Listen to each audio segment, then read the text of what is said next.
अस्सलाम वालेकुम नाज़रीन, लाइव डॉक्टर शाहिद मसूद के साथ मैं हूं नायला अली। नाज़रीन, सुप्रीम कोर्ट ऑफ पाकिस्तान ने नैब तरामीम केस का फैसला सुनाते हुए इसे आज का लदम करार दे दिया है, जबकि बिलावल भुट्टो जरदारी साहब ने आज कहा कि इलेक्शन कमीशन सियासी बहरान के हल के लिए फौरी इंतखाबात की तारीख का ऐलान करे। दूसरी जानिब साबिक वज़ीर दाखिला राना सनाउल्लाह साहब की जानिब से कहा गया कि नैब कानून में अपनी जालिमाना शक्ल में बहाल हो गया है, अब चेयरमैन तहरीक इंसाफ और PTI को भुगतना पड़ेगा। इस समेत दिन भर जो मौजूआत रहे उन पर बात करेंगे। हमारे साथ स्टूडियो में मौजूद हैं डॉक्टर शाहिद मसूद। अस्सलाम वालेकुम डॉक्टर साहब। आपको डॉक्टर साहब, इससे पहले के प्रोग्राम का बाकायदा आगाज करें, इसी नशिस्त में कुछ अहम बातें आपने की थी, वो हम अपने नाजरीन को दिखाते हैं, वापस आएंगे और प्रोग्राम का बाकायदा आगाज करेंगे। जी प्ले कीजिएगा। मरता बंदयाल साहब जो है वो जाने से पहले एक दो फैसले ऐसे करके जाएंगे जरूर आखिरी दिनों में। ये जो 3 रुकनी बेंच है और वो अपनी लेगेसी छोड़ के जाएंगे, जो गुजरी पार्लियामेंट है उसके लिए कोई सख्त फैसला करके जाएंगे। वो तौहीन भी हो सकती है, वो नैब कवानीन का उड़ाए जाना भी हो सकता है। नैब की तरामीम गालिबन उड़ाई जा रही है। अच्छा जी, अब नैब की तरामीम जब उड़ाई जाएंगी तो उससे मुतासर कौन कौन होगा? मियां मोहम्मद नवाज शरीफ, मियां मोहम्मद शहबाज शरीफ, अच्छा वही 1400 केनाल एराजी, शहबाज शरीफ साहब, वजीर आजम के तैयारे का इस्तेमाल, इसाक डार साहब, आमिर महमूद कियानी साहब, जी अद्वियात की कीमतें, अच्छा खुसरू बख्तियार खां साहब, हाशिम जमा बख्श साहब, आसिफ अली जरदारी साहब, फरियाल तारपुर साहिबा, मौलाना फजलुर रहमान साहब, नूर आलम खान साहब, ख्वाजा आसिफ साहब, अब्दुल अलीम खान साहब, ये राना सनाउल्लाह साहब, ये अच्छा इसमें ट्रांसपेरेंसी इंटरनेशनल के आदिल गिलानी साहब का नाम भी आ रहा है, शौकत यूसुफ जई साहब, जावेद लतीफ साहब, अकरम दुरानी साहब, सलीम मांडवी वाला साहब, नवाब असलम रईसानी साहब, डॉक्टर अब्दुल मालिक बलोच साहब, सनाउल्लाह जहरी साहब, बर्दीस साहिर साहब, नवाब अली वसान साहब, शर्जील मेमन साहब इनका नाम आ रहा है,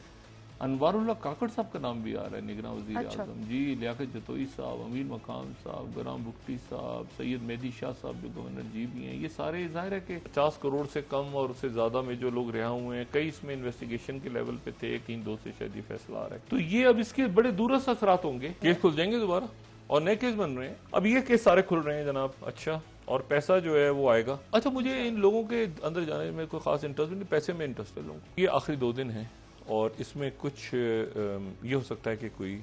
एक आध महफूज फैसला सुना दिया जाए अगले 24-48 घंटों में, और ये फैसला होगा नैब तरामीम के हवाले से। मैं ये बात हुई थी कि क्या करप्शन को कानूनी हैसियत दे दी गई है और वो 50 करोड़ से कम क्या करप्शन नहीं होती और ये कैसे हो, तो वो ये सारे मामला जो है चल रहे हैं। सर, इन नामों में बहुत सारे निगरान सेटअप में शख्सियात मौजूद हैं। निगरान सेटअप में भी हर तरफ है। मैं देखें, पहले तो मैं ये बात कहूँ कि नैब के बारे में एक बात मुसद्दिका तौर पे अदालतों में भी कही गई, आवाम में भी, जो सियासत पे नज़र रखते हैं उन पे भी, जो सियासत में हैं उन पे भी, जो मुल्क के अवाम हैं उन पे। नैब का दायरा तश्कील पाया जनरल परवेज़ मुशर्रफ के दौर में और जनरल अमजद उस वक्त इसको, उससे पहले इत्तेसाब जो इत्तेसाब कमीशन ये जो भी उससे पहले बना हुआ था, तो वो नवाज शरीफ साहब के दौर में बना हुआ था, लेकिन उसमें जो है वो सैफुर रहमान साहब जिसको देख रहे थे। लेकिन ये कि जब मुशर्रफ साहब आए तो उन्होंने नैब का अदारा तश्कील दिया और उसमें जनरल अमजद साहब जो हैं उन्होंने सारे मुकदमात वगैरह बनाए। लेकिन उसके बाद फिर ये हुआ कि मुशर्रफ साहब अकाउंटेबिलिटी पे कॉम्प्रोमाइज़ हो गए और कॉम्प्रोमाइज़ हो गए, और उसकी वजूहत कई थी। उसकी वजह एक तो ये थी कि कई वो हमेशा जो माफियाज और ताजिर हम काम कैसे करेंगे और ये और वो सारा इश्यूज, ब्लैकमेलिंग, मईशत रुक जाएगी, ये हो जाएगा वो हो जाएगा। तो पहले तो ये कि उन्होंने मतलब है कि एक इतना हंगामा बपा किया कि उसके नतीजे में मुशर्रफ साहब ने केसेस वापस किए। फिर उसके बाद इलेक्शन जब हुआ तो 2002 का, कई लोग तो भागे हुए थे, वो बैठे हुए थे लंदन। हम लंदन से ट्रांसमिशन स्टार्ट हुई कुछ अर्से पहले, 1 साल हो गया था उस वक्त इलेक्शन से पहले। तो वहाँ बैठे हुए लोग जो हैं अचानक उनको फ़ोन कॉलें आ रही हैं कि आप पाकिस्तान आ जाएं। अच्छा, क्या खैरियत है, आप तो भागे हुए थे। कहते हैं वो असल में वहाँ से कहा गया कि जी वापस आ जाएं और हम तो वहाँ जाके वो किसी पैट्रियट में जाना है हमने, या किसी काफ लीग में जाना है, किसी ने कुछ में जाना है, किसी ने कुछ में, फिर वो सारा का सारा कॉम्प्रोमाइज हो गया। उसके बाद ये हुआ कि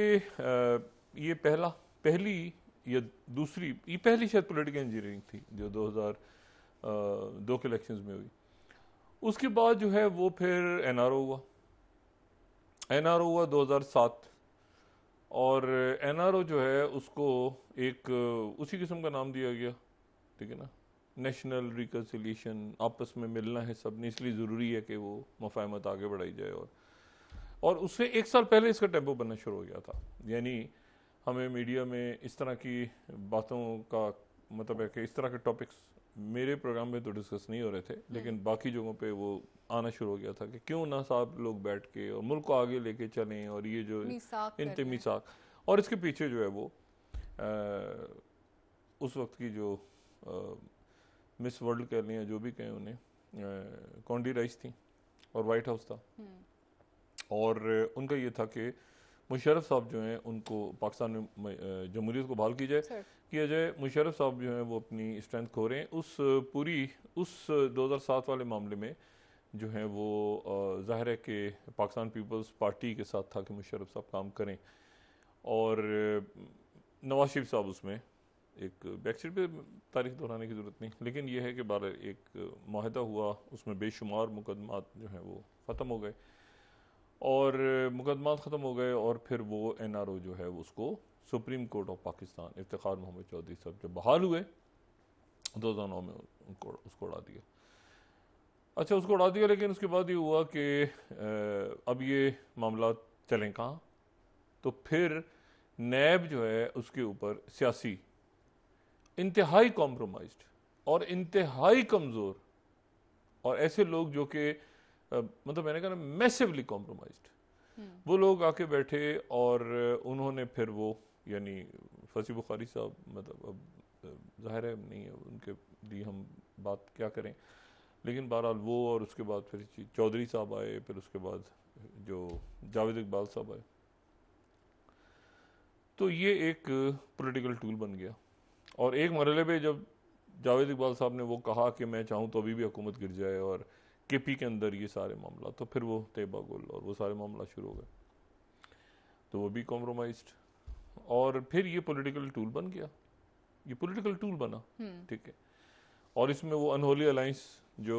पिछली हुकूमत में था, वो अनहोली अलायंस का उसमें एक बहुत बड़ा रोल था। फिर उससे पहले जो है वो चूँकि दोनों शख्सियात आमने सामने, दो पार्टियां थीं, तो वो एक दूसरे के अगेंस्ट सवाल ही पैदा नहीं होता था कि कोई केस करे, कोई प्रोसिक्यूशन हो। तो मैंने हमेशा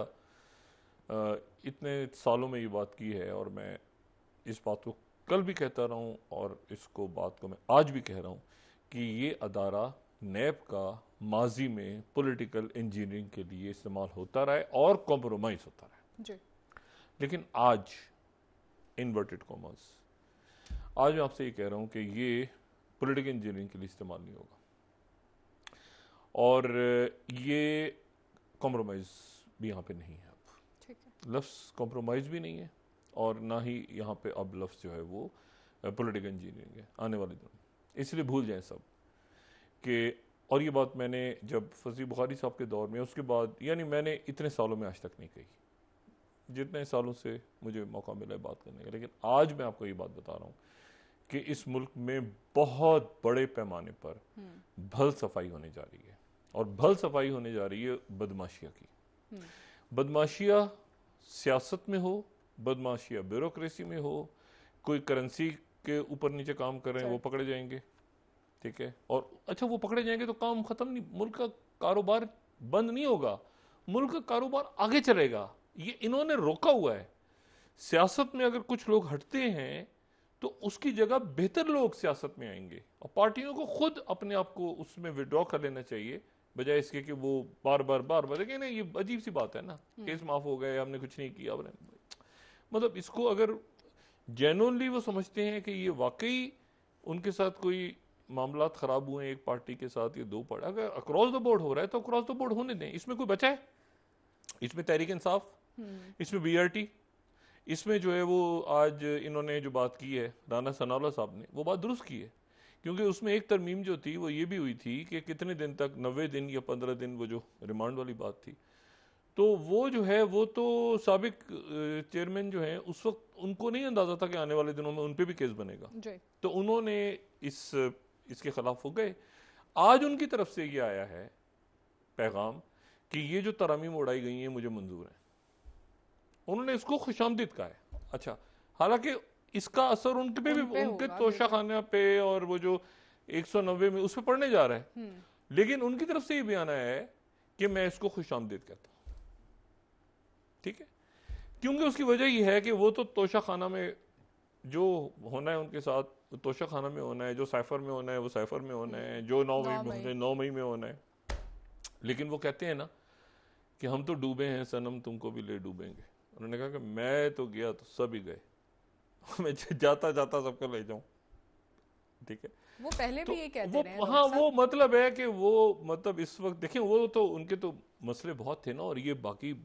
बाहर घूम रहे थे सारे, और ये मतलब वो कह उनका भाई ये ठीक है 9 मई अफसोसनाक वाक़या सब कुछ है, सारा 9 मई का वाक़या सब, मतलब ये कैसे हो गया मामला।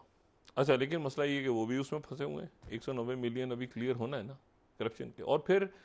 दूसरी बात ये है कि ये तो चले शख्सियत छोड़ के चली गई ना उनको,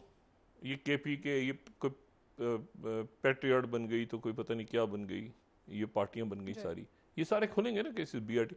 फर्ज करें अगर ये मतलब उनके दौर में तो ये उन्होंने नहीं खोले ना खुद भी, तो ये सारे खुलेंगे ना केस, बिलियन ट्रीज पता नहीं क्या, ये सारे मामला प्रोजेक्ट बहुत सारे वो सारे खुलेंगे, उन पे भी खुल गया और उनके ऊपर ज्यादा। लेकिन उसके नतीजे में ये सारे जो थे ना, क्योंकि ये तो इनका तो मकसद इख्तिदार में ही कुछ लोगों का ये था कि वो इसलिए आए कि जल्दी से केसेस माफ करवाओ, और बाकी मुल्क का जो होना है वो देखा जाएगा। और फिर उसके बाद ये करो कि इस मुल्क में कभी एहतसाब हो। अब कोई नैब में पकड़े जाएंगे, अभी तो नए केस बनेंगे ना नैब के, अभी तो इन 16 महीनों के केसेस बनेंगे। वो एनआरओ खत्म है, अपनी जगह जेन में रखें, वो एनआरओ भी खत्म है 2007 वाला, उसको उड़ा चुकी है। जस्टिस उमरता बंदयाल साहब जो हैं, आज उन्होंने गुड टू सी यू करके खुदाफिज कहा सबको, और अच्छे नोट पे वो गए, क्योंकि उससे पहले फायजीसा साहब उस अशाई में आ गए थे, परसों जो अशाइया था उसमें आ गए थे, और उसमें वो शरीक हुए दोनों, तो ये अच्छा लगा। और उमरता बंदयाल साहब जो हैं ये गालिबन 2004 में ये सुप्रीम कोर्ट नहीं 2004 में ये लाहौर हाई कोर्ट, और लाहौर से इन्होंने स्टार्ट किया था अपना जो बतौर जज कैरियर। मैं अगर कुछ साल ऊपर नीचे करूँ मैं उसके लिए माजरत चाहता हूँ, लेकिन मैं सिर्फ ये बता रहा हूँ कि उसके बाद जब 2007 की इमरजेंसी लगी है, तो ये मैं जानता हूँ अच्छी तरह, और मुझे याद है, ये बिल्कुल मेमोरीज में है कि 2007 की इमरजेंसी में जिन लोगों ने जिन जज साहिबान ने हलफ नहीं उठाया था मुशर्रफ साहब के पीसीओ पे, तो उसमें ये भी थे। अच्छा। और ये इन्होंने हलफ नहीं उठाया था। ठीक है। और ये उसके बाद उस वक्त वापस बहाल हुए थे जबकि इफ्तिखार चौधरी साहब, जब पूरी एक जुडिशियल मूवमेंट चली थी। अब उस जुडिशियल मूवमेंट के ऊपर बहुत सारे तबसरे हो सकते हैं, अंतरिया बहाली तहरीक, उसमें बहुत सारे मामलात हो सकते हैं, लेकिन यह है कि ये जहन में रहे कि उसमें जो है वो फाइज साहब भी थे। तकरीबन तमाम ही जो जज साहिबान इस वक्त जूनियर जज साहिबान हैं, या जूनियर तो नहीं, सारे माशाल्लाह सीनियर ही हैं, लेकिन यह है कि इनमें से ये तमाम शख्सियत जो हैं, इनमें से अक्सरियत ऐसी है वो जो कि उस जुडिशियल मूवमेंट का हिस्सा रही किसी न किसी हवाले से। यानी ये वो थे जो आज़ाद जज साहिबान थे और जिन्होंने हलफ नहीं उठाए और जिन्होंने कहीं ना कहीं तहरीक में साथ दिया। और उसके बाद फिर वो जाहिर है कि इख्तलाफात भी होते हैं, आपस में मामला भी ख़राब होते हैं बेंचों के हवाले से, ये वो सारा जो कि बुनियादी तौर पे अच्छा होता है। इख्तलाफ जो है ना, इख्तलाफी नोट और इख्तलाफ करना और ऐसे बेंच बनना जिसमें मुख्तलिफ ख्याल लोग हों, वो अच्छा होता है हमेशा। इख्तलाफ हमेशा उसके नतीजे में बहस होती नहीं, ये एक जज साहब हैं तो इन्होंने क्यों ये नोट लिखा, कहीं तो वो नोट पढ़ के लोग सब, तो ये अच्छा होता है हमेशा। तो ये जो है ये भी 2-1 से फैसला आया, तो इख्तलाफी नोट जस्टिस मंसूर अली शाह साहब ने इसमें लिखा, लेकिन ये फैसला जो है अब जाहिर है कि इस पे जो बेंच बनेगा फाइज साहब का, मार्क माई वर्ड्स, ये पॉलिटिकल इंजीनियरिंग के लिए इस्तेमाल नहीं होगा आज का फैसला। अब इस मुल्क में कोई नैब से बचने की कोशिश करेगा वो पकड़ा जाएगा मनी लॉन्ड्रिंग में, जो मनी लॉन्ड्रिंग से बचने की कोशिश करेगा वो चीनी चोरी में पकड़ा जाएगा, चीनी चोरी से बचेगा वो करेंसी में पकड़ा जाएगा, करेंसी से पकड़ेगा धोखाधड़ी में पकड़ा जाएगा, धोखाधड़ी से वो गोल्ड स्मगलिंग में पकड़ा जाएगा। वो कहीं ना कहीं ये बदमाशियां जो है ना, एक मुकदमे से बचेगा दूसरे में, ये इनको अपने आप को सरेंडर कर देना चाहिए अपना जो है ना। मतलब या तो मैं सोच रहा हूँ कि मैं वकालत का लाइसेंस वैसेंस लेके इनकी केस वेस लड़के पैसे वैसे बनाऊँ, इनका फायदा कुछ नहीं होना, ठीक है। और ये सारे इनको ये भी पता है अच्छी तरह, और ये अपने सियासी के जो पॉलिटिकली गलत केसेस हैं, अच्छा जो गलत केसेस हैं इसमें भी जो केसेस पॉलिटिकली बने हुए हैं वो केसेस अदालतों से सही हो जाएंगे, वो ठीक हो जाएंगे। अगर ज्यादती हुई है तो वो ठीक हो जाएंगे, लेकिन इसमें वो नहीं होगा कि जी एहतसाब नहीं, ये एहतसाब क्योंकि कड़ा होने जा रहा है ना, इसलिए इसमें देखें फिर वही बात, इसमें बहुत से केसेस हैं जो बेगुनाह जो गलत भी बने होंगे, ठीक है, वो निकलाएंगे इंतकामी बुनियादों पे नहीं, जो इंतकामी बुनियादों वो निकलाएंगे, लेकिन इसको पॉलिटिकल इंजीनियरिंग के तौर पे इस्तेमाल करके वो वाला खेल के जी वो इसको अलग कर दो, इसको यहाँ कर दो, इसको यहाँ बैठा, ऐसे नहीं। जो इसमें पॉलिटिकल केसेस हैं वो साफ होकर निकल जाएंगे और बाकी लोग इसमें फंस जाएंगे, और बाकी लोग इसमें से जो बदमाशी है जिनको मैं कहता हूँ, जो एक मुल्क में एलीट कह कर हैं, जो भी उसके लफ्ज इस्तेमाल होते हैं उसके लिए,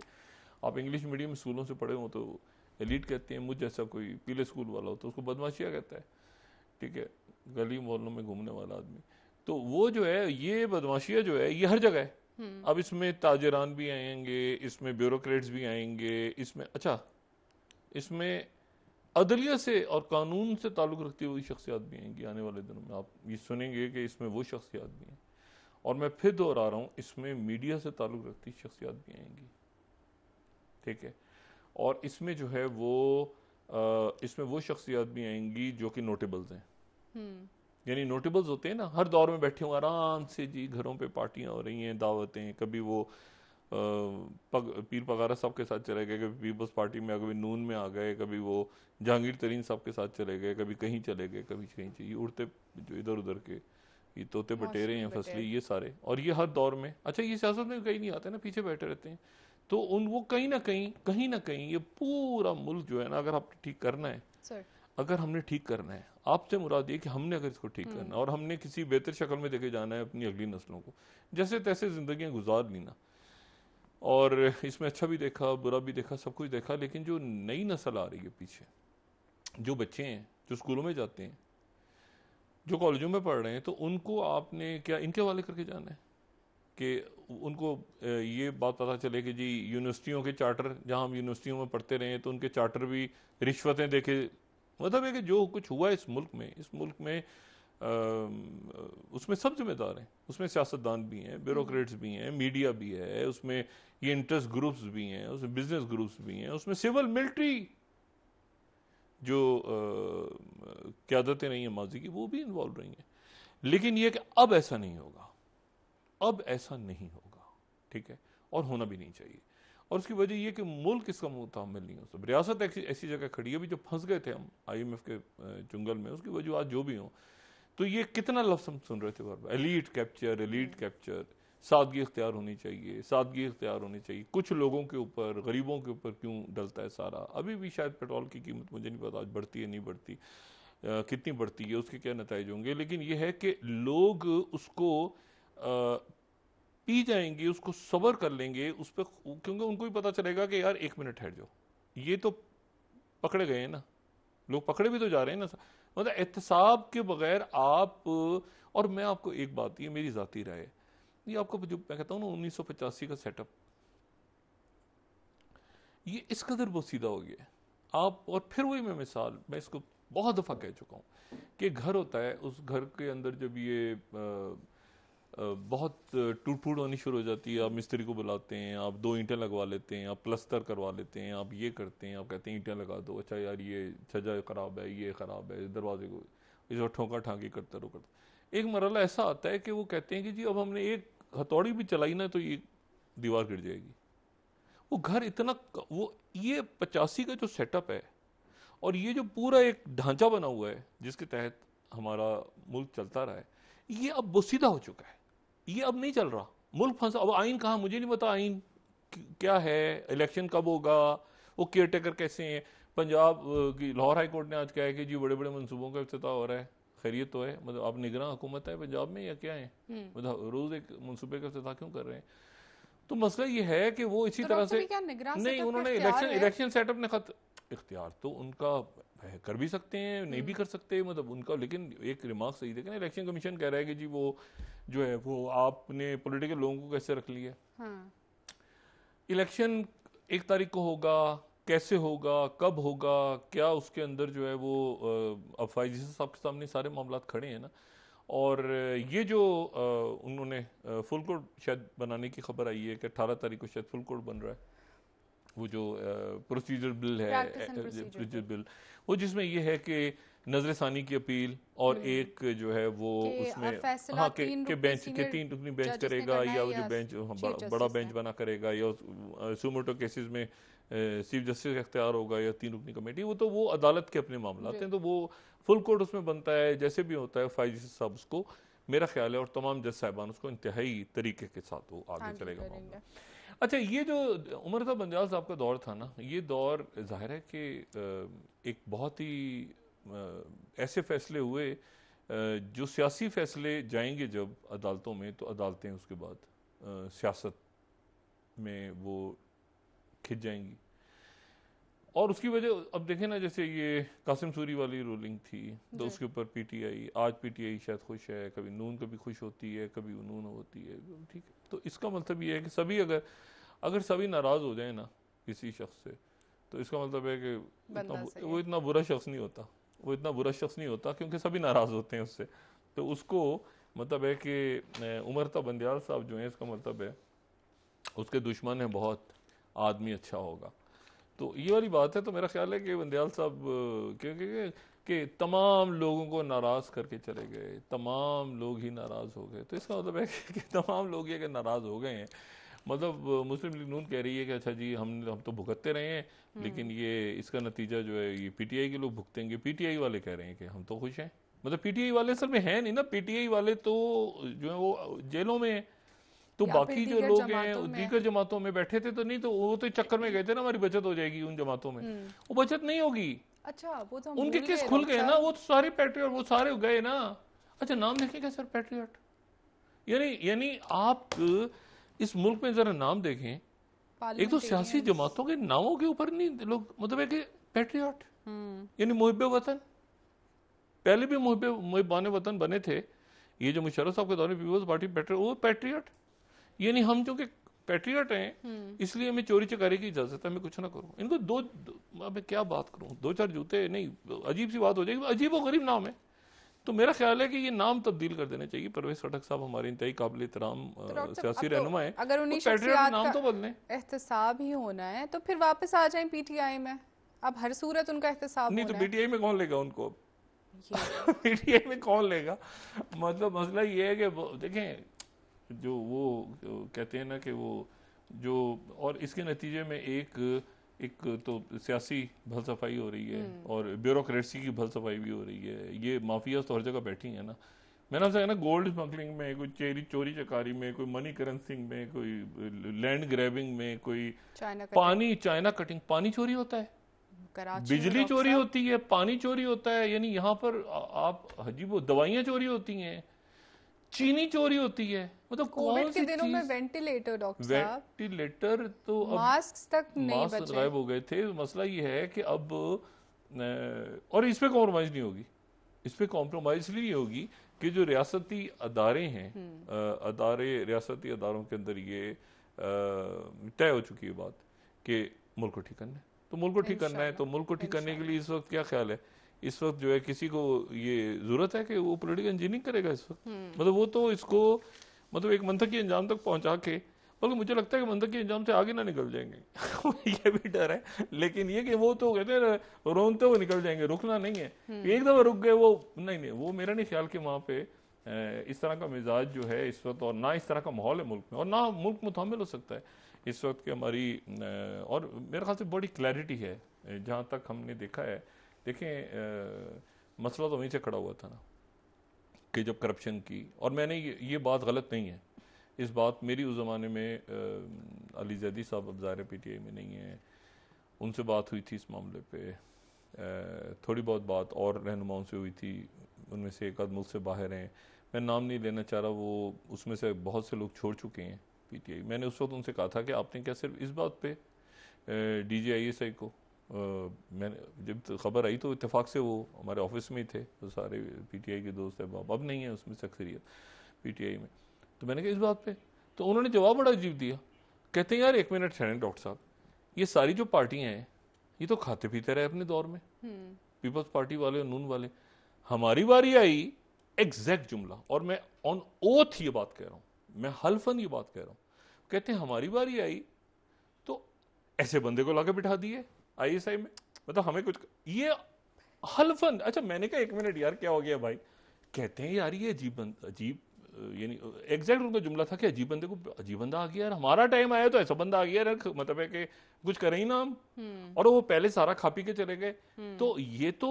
हमने यानी कि वो भी बारी के इंतजार वो इंतजार में, हाँ वो तो ये हुआ है, ये वाकया ऐसे ही नहीं है जिसको कहा जाता है ना कि वो एक केस आया उनका, उनके बारे में बताया उस वक्त के DGI से आर्मी चीफ, नहीं वो हमारे ऑफिस में डिस्कस हुआ,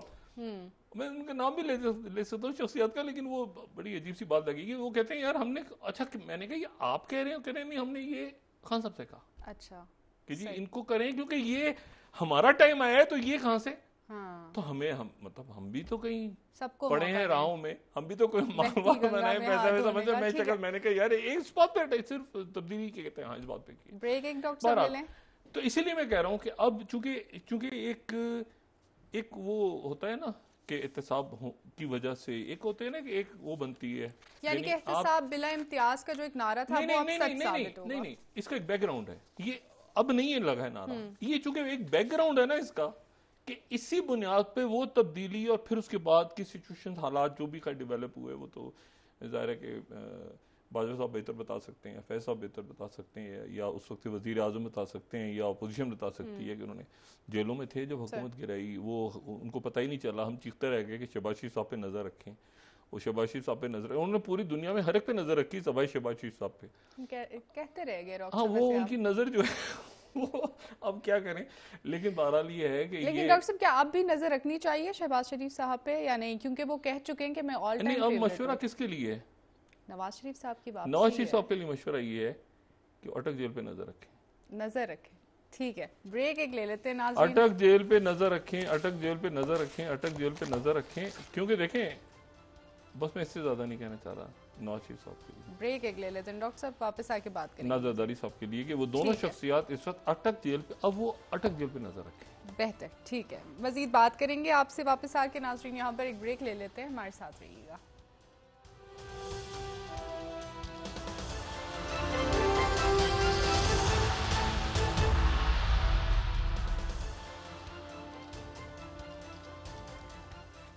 वेलकम बैक नाज़रीन। जी डॉक्टर साहब बात कर रहे थे आपके एहतसाब बिला इम्तियाज होगा और इस बार वाकई में एहतसाब होगा और मंतकी अंजाम को पहुंचेगा, तसव्वुर से भी तमाम सेक्टर के लोग अक्रॉस द बोर्ड, क्योंकि देखिए ना बेशुमार इश्यूज हैं, इशू जो है वो ये है कि आपने ये करेंसी, चीनी, गंदम, ये कंडीशन रखी है, अफगानिस्तान की तरफ से बड़ा पॉजिटिव रिस्पांस आया है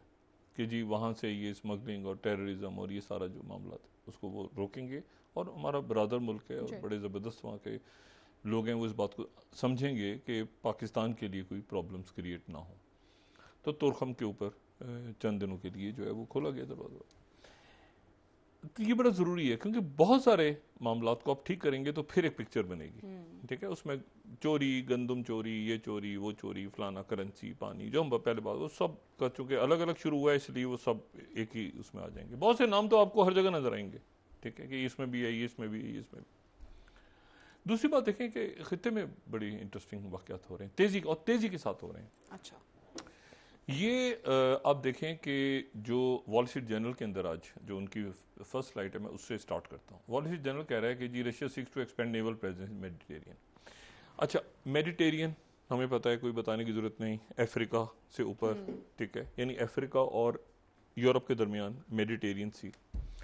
अब जो है ये मेडिटेरियन सी में जो है वो रशिया अपनी नेवल प्रेजेंस को बढ़ाना चाह रहा है। ठीक है। अच्छा, रशिया लीबिया में जो है वो नेवल प्रेजेंस को बढ़ाना चाह रहा है, और कहाँ बढ़ाना चाह रहा है? रशिया बढ़ाना चाह रहा है उन इलाकों में।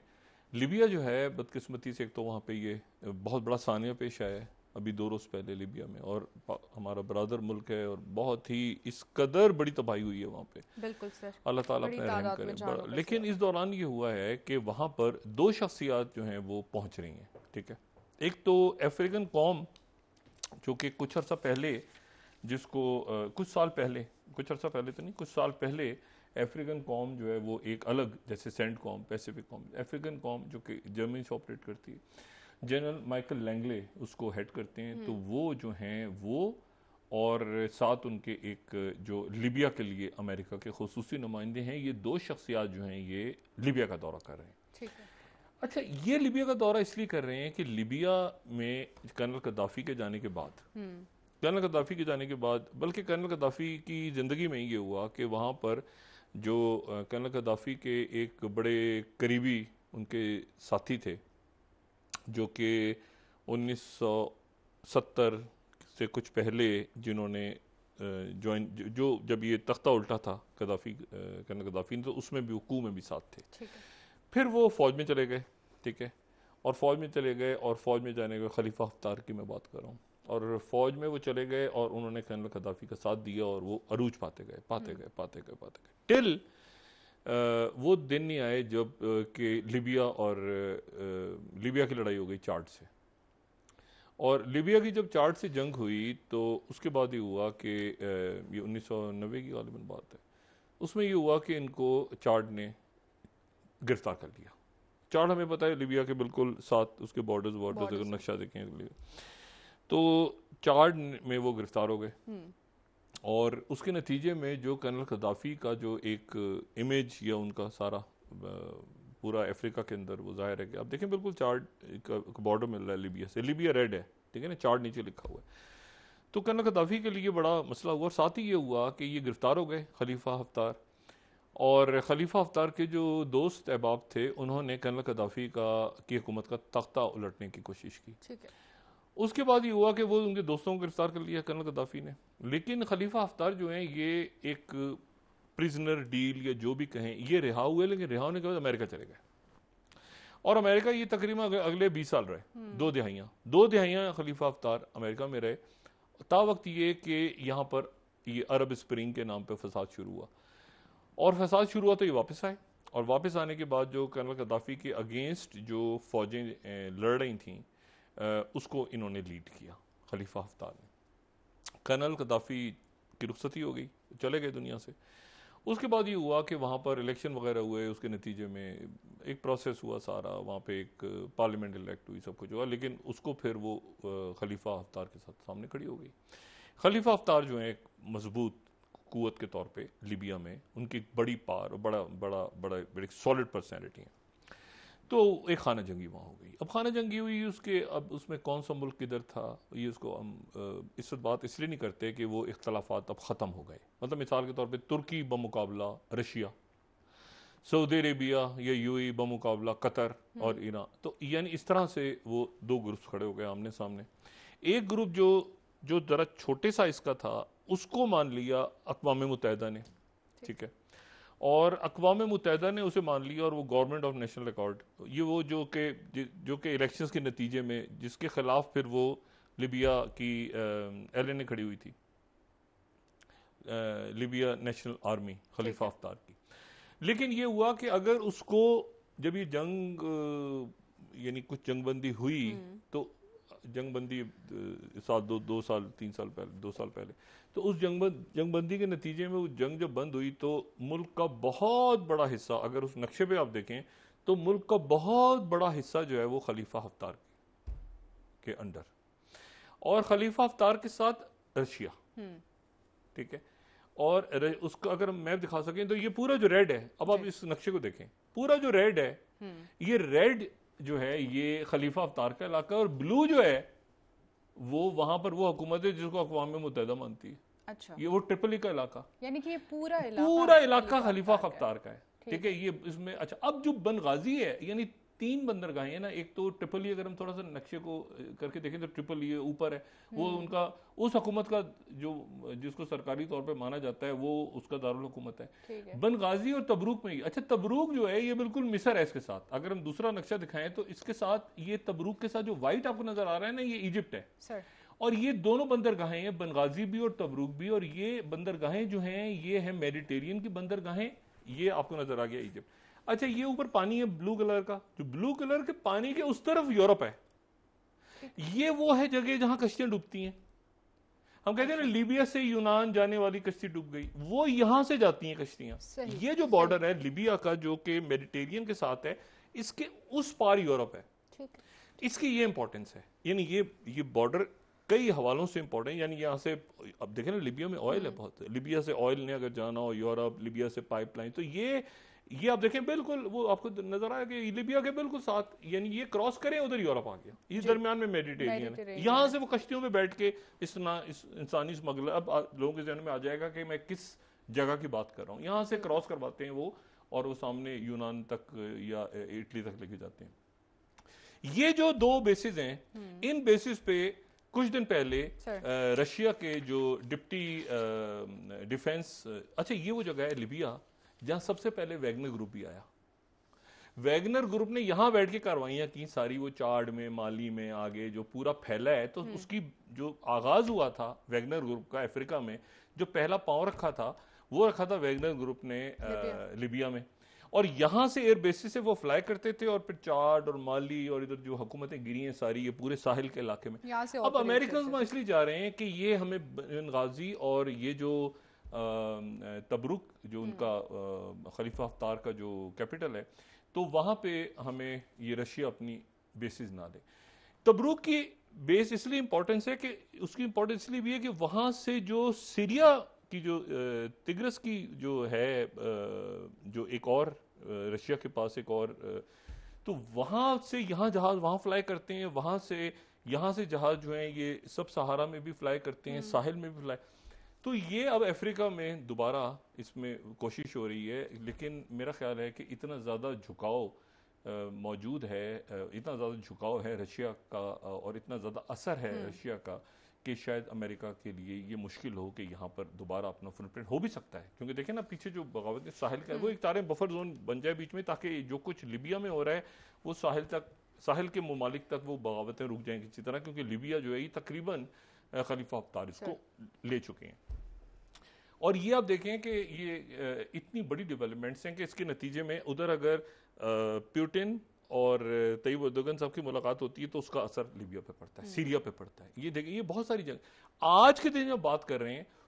यमन के हुती सऊदी अरेबिया में है, हुतीज का के मुज़ाकरात हो रहे हैं सऊदी अरेबिया में। अच्छा। अमन ये जो और ओमान करवा रहा है, ओमान कमाल का मुल्क, और ओमान ने बड़ा रोल प्ले किया है। ये यमन का चूंकि एक बॉर्डर यमन का जो है, एक तो सऊदी अरेबिया के साथ बॉर्डर है, समंदर है, और एक उनका बॉर्डर, अगर आप खदरुल मौत क्रॉस करें, खदरुल मौत एक बड़ा ही, मुझे वहाँ से गुजरने का इत्तेफाक हुआ एक दफ़ा, मेरे ख्याल से एक इतना खौफनाक और इतना लंबा इलाका है खदरुल मौत का, क्योंकि ये वो इलाका है जहाँ पे यमन की दाइश और वो सारे और वो ग्रुप यमन लिबिया के कबीलों का नाम याद करना भी एक बहुत बड़ा इम्तिहान है कि आपको कबीलों के नाम याद हो जाए। तो उनके कबीले आप पूरा जो है ना वो मतलब है कि आप मैथमेटिक्स एक तरफ है और इनके कबीलों के नाम एक तरफ है। इतना एक मैं कुछ कहने में इतने कबीले और इतने उसके सब ट्राइब्स और ये सारे, एनीवे वो हुती सऊदी अरेबिया में, और देखना यह है कि उनके मुज़ाकरात का क्या रिजल्ट आता है। ठीक है। एक और इंटरेस्टिंग बात है, लुकाशेंको मॉस्को में है और उनकी जो मुलाकात पुतिन से हुई है, तो उन्होंने कहा है कि हम क्यों ना 3 मुल्क आपस में मिल जाएं। तीसरा कौन सा? North Korea, Belarus